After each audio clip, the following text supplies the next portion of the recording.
Hello po sa lahat ng nanonood sa Zigma Print Shop. So today po ay papakita ko po sa inyo kung paano po i-prepare ang mga materials para sa DTF printing ng round fan, yung pamaypay po na bilog.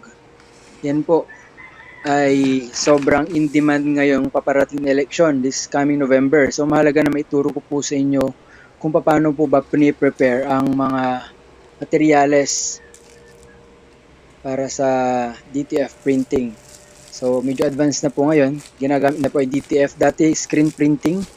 So, may mga medyo maaarte na po na client. Gusto po nila ay DTF printing. So, una po ay yan.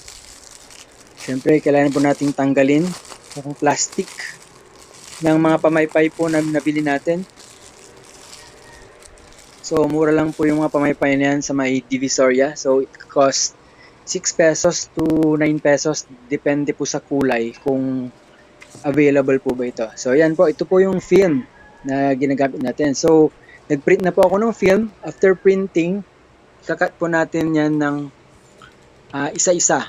At kailangan din po natin gamitan ng thermal tape upang maging stable po yung pagkadikit niya dito sa round fan bago po natin i-heat press.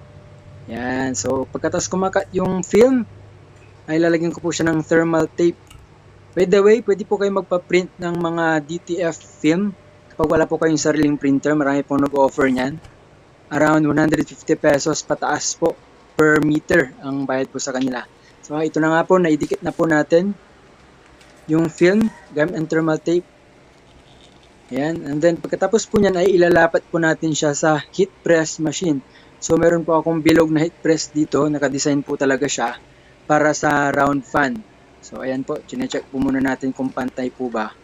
And then, ipipress po natin siya for only 20 seconds. Matagal na po yun. Tagal na po yung 20 seconds. So, ang temperature po namin dyan ay 150 po. So, 20 seconds, 150 po yung temperature. Actually, yung 10 seconds pwede na nga po para hindi po sobrang maluto. Okay, so ayan po yung mga nakat na DTF film. Sobrang dami. Kaya medyo matrabaho po pag magpiprint using DTF dahil marami pong proseso ito. Ipiprint po yung film, kakat yung film, didikit, gapin ng thermal tape. Kasi pang hindi nyo po dinikit, gagalaw po yan. May posibilidad po na tabi-tabingi or hindi po maayos yung pagka-print po niya. Pagka